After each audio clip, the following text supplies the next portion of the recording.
Guys, we're here at the Celebrity Sweat event in LA, and I'm here with Robin Legat and Seasoned Athlete Podcast. And I'm here with Chris Shelton. Is that correct, Chris? Yes, sir. And Chris, Chris, I don't want to steal your thunder. He is in a very, very interesting practice and way of life and Qigong, Qigong, right? yes. And Chris, for those people out there, it's a little education video we're doing here.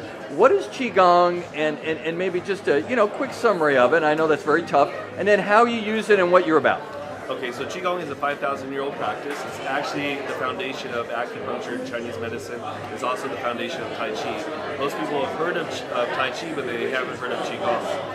And the whole idea with Chinese medicine, or the foundation of Chinese medicine, is the leading cause of death and disease is emotional stress and trauma. And because they have 5,000 years of study on the body, as opposed to just a few hundred years of study, they realize that the internal organs are all affected by different emotions. For example, like your liver is affected by anger, resentment, and old anger. And if that's held on to for a long period of time, it actually turns into depression. And we see all kinds of diseases come up as a result of that. Anything from migraines to digestive problems to menstrual problems. And then when it's held on to, it actually turns into, or suppressed, it actually turns into depression. So what these ancient Qigong practices that I'm teaching do for people is that they give people tools in order to empower them to deal with emotional stress and trauma. Because especially if you live in the city, you can't avoid stress and trauma. And the difference with this stuff is that sometimes if you go to therapy, you talk about things, you pick off the scab, but you leave there and the wound is still there underneath. So with these practices, anybody can do them. You can do them from a seated or standing position. So yes, we pick off the scab, but also give you the tools to deal with the vibrational imbalance that creates the disease process. And we see it all the time where we'll have a personal trainer who's physically fit, eats well, exercises, has almost 0% body fat, but he's still dying of carotid artery disease. In my world, that does not make any sense. So if they're eating right, and if they're exercising, what is the one component that they're missing? The one component that they're missing is really addressing the stress and trauma. And so my wife and I, we own and operate the Morning Cream Healing Arts Center in San Jose. We expanded down here to Los Angeles. We have a Qigong teacher training program that's online, so that way we get people from around the world that can participate. And the whole reason for this is to give people tools to go out there into their communities to help not only themselves first, but then be able to help other people in their community. That is awesome. Now, Chris, for those who may not know, I remember in my past, I've been around a while, took some Qigong sessions. A Qigong session, group, is there a few people involved? Is it designed to be in a group? Is it one-on-one? Just for people who may not know. So actually there's two styles of Qigong. The style of Qigong that I'm talking about right now is called the self-regulatory practices, where you could do it by yourself or you could do it in a class setting. We actually have the 30 Days of Qigong on YouTube for free that we launched on YouTube 2 years ago. And it's like as though you're taking 30 weeks with me in my studio in San Jose. Each day I talk about the practice, why you're doing it according to Chinese medicine and how to do it. Each day builds on top of the next. And so there's that style of practice, which is for what I call is for your own self-cultivation. Some people will say it's for working on yourself. I think working on yourself is a little bit too harsh of a word. So I say self-cultivation. So there's that style of Qigong. And then in my clinical practice, I practice medical Qigong. Now the difference with me though, is if you do a web search on medical Qigong, chances are you're going to see somebody that just waves their hands over people, kind of like Reiki. The difference with me is that I have the opportunity to study with a Tong-style acupuncturist, Esther Sue. Her license was the first one in the state of California. Her teacher, Miriam Lee, was the one that was arrested in the 70s for practicing acupuncture because acupuncture used to be illegal in the state of California. But because of all the thousands of people that she helped, they came to testify on her behalf, and so the acupuncture body that we have here today in California is as a result of Miriam Lee.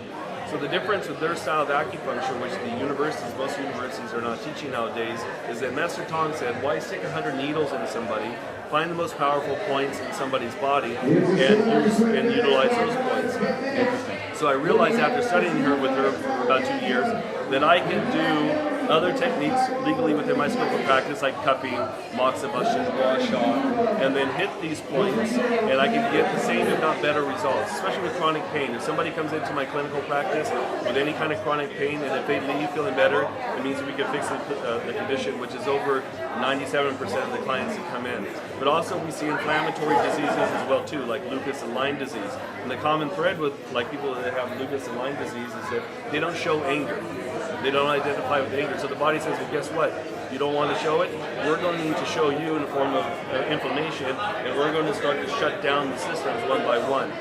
So in the clinical practice, what happens is that yes, I'm a facilitator to help them feel better, but then I then give them these specific Qigong practices that are in my book, that are on the YouTube channel, in order for them to empower themselves to be able to take care of their own health and their well-being and change the process of disease. That is awesome. Now, Chris, is Qigong a complementary practice to other forms and modalities of exercise, or maybe a replacement? What are your feelings on that? It's definitely complementary. Okay. My friend Eric, the trainer, Eric Fleischman, he's a Hollywood physique expert. He's here today. The reason why I met Eric, the trainer, is because my old fight coach, Kung Lee, professional UFC fighter, and also was my coach and also a friend of mine, introduced me to Eric. And the synergy that Eric and I have is that Eric helps people to transform their bodies from the outside physically. Yes. And then, so he makes people look beautiful from the outside, and I help people look beautiful from the inside. So wow. There's a good synergy. Like, you need to have physical exercise. You need to have proper diet. But also, you need to have something that's gentle and easy to do that anybody could do in order to deal with mental and emotional stress. And like I tell people, it's a 5,000-year-old practice. If there was something fake or phony about it, it wouldn't still be around today. But the mere fact that it's still around says something about its validity and its power to be able to transform health and change the process of disease. That is awesome, Chris. Great recap, not necessarily recap, but summary and educational piece. Where can people find you on YouTube, and maybe to get a hold of you for further education and info? Okay, so yeah, if you want more information, go to on YouTube. It's Chris Shelton Qigong, and that's spelled Qigong. Also my Instagram page, as well as the Instagram page, as well as the Twitter page. Okay. The Facebook page is all Chris Shelton Qigong. And awesome. You can also go to sheltonqigong.com for more information. There's the contact there, the email, and you call the front office, or you go ahead and email us for more information for sure. Wow. So Chris, your vision is to spread this. Maybe you're already doing this to the world, or certainly the country. Yeah, so we have a couple of missions. Number one and foremost is to empower people to take care of themselves, not to rely on somebody else. And number two, we're out to standardize the practice of Qigong around the world, because right now there's so many different practices out there that are conflicting. And we kind of want it to be like yoga, because if you've done yoga once or twice and someone says do downward dog, you know, it doesn't matter if you're in St. Charles, Missouri, or in Walla Walla, you know what downward dog is. Correct. If I say do this specific movement that benefits your liver and your gallbladder, right now there's at least 15 variations of that. So it becomes too confusing.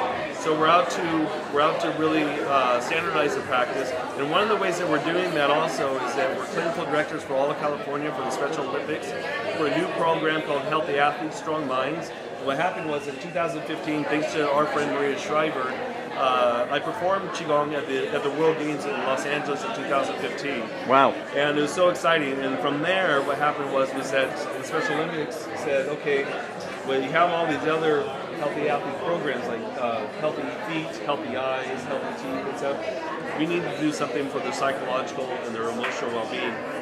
And so we're actually utilizing the Qigong as a platform to be able to help to standardize as well too. And the message to the world in 2015 was, if I can help people or teach people with intellectual disabilities these simple yet profound practices to empower themselves, I can teach anybody this stuff. And so, so we're really out for empowerment, standardizing the practice. What I do in my clinical practice, the success that I have in my clinical practice, I can repeat. And so the foundation of that is that we have a Qigong teacher training course. It's an online teacher training course. Yep. And like level 1 is 13 weeks, and so it's an interactive online teacher training course. At the end of the 13 weeks, We meet at our studio in San Jose, California for a weekend workshop practical. And again, utilizing this as the foundation for people to start to teach Qigong. And then for people that want to learn what I do in my clinical practice, this is the foundational component. And then from there, we have other classes where I can teach them exactly what I do in clinic.